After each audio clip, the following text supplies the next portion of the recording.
मनुष्य जब जन्म लेता है और मनुष्य जब इस संसार को छोड़कर जाता है, इसके मध्य का काल जीवन कहलाता है। और इस जीवन में संघर्ष तो करना ही पड़ता है, कभी शिक्षा के लिए, कभी काम के लिए, कभी वास्तविक युद्ध करना पड़ता है। किंतु इस संघर्ष का सामना करने के लिए प्रकृति ने हमें एक और गुण भी भेजा है, प्रयास। कभी किसी छोटे बालक को देखा, न कुछ बोल पाता है, ना कुछ समझ पाता, किंतु अपने घुटनों के बल पर समस्त आंगन नापने का प्रयास करता है। खड़ा होता है, गिरता है, फिर खड़ा होता है और अंततः वो चलना सीख ही जाता है, क्योंकि वो अपने मन से नहीं हारता। जीवन में युद्ध क्षेत्र कई आएंगे, कभी कभी हार का सामना भी करना होगा, किंतु हारता केवल वो है जो मन से हार जाता है। इसीलिए कहते हैं युद्ध रणभूमि से पहले मन भूमि में लड़े जाते हैं। मैदान में हारने वालों को कई अवसर मिलते हैं, किंतु मन से हारने वालों को नहीं। राधे राधे।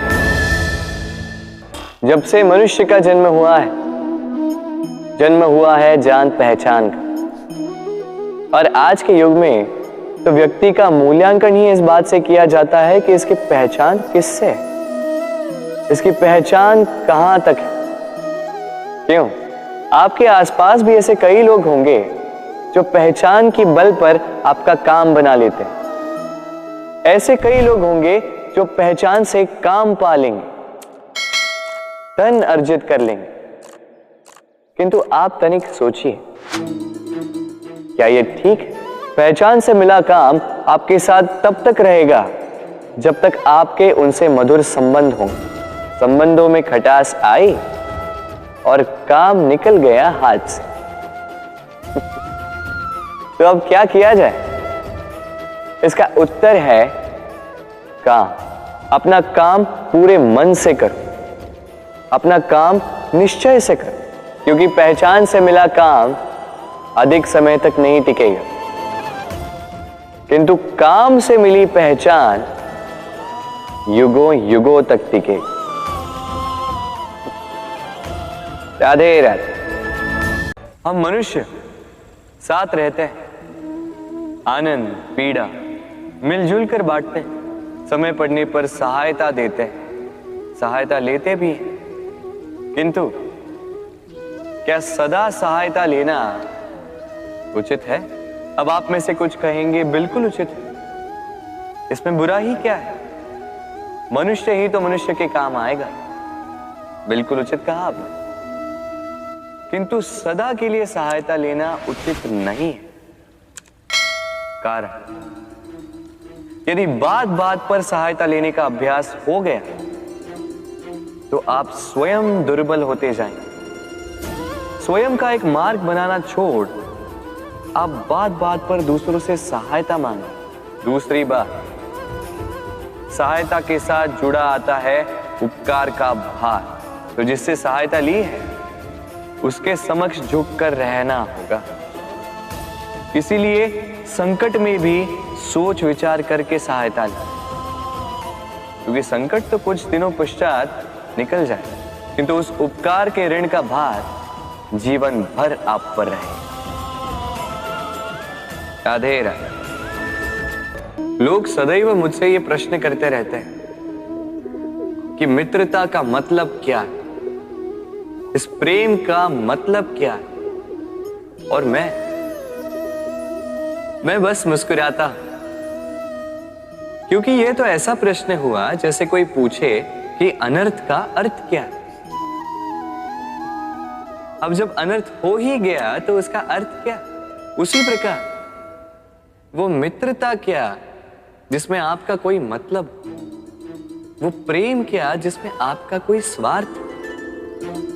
ये दो भाव ऐसे हैं जिसमें आपको कुछ चाहिए नहीं होता, बस देना होता है। आपका समय, आपकी भावनाएं, आपका सुख कुछ मांगने के लिए करोगे तो वो मित्रता कैसे? कुछ पाने के लिए करोगे तो वो प्रेम कैसे? वैसे भी देखा जाए तो जो प्रेम करते हैं उन्हें कुछ पाने की आवश्यकता ही नहीं, और जिसके पास 2.5 अक्षर वाला ये प्रेम शब्द हो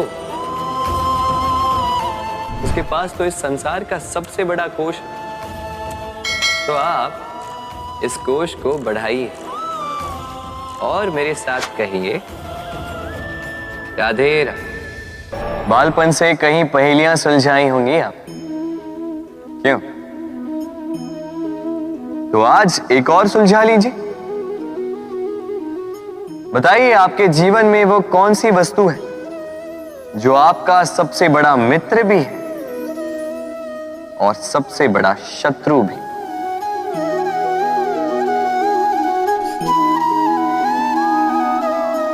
समझदार को एक संकेत ही पर्याप्त है।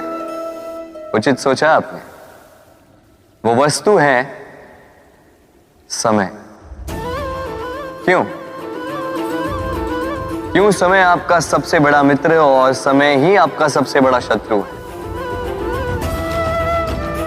उत्तर है समय का सम्मान।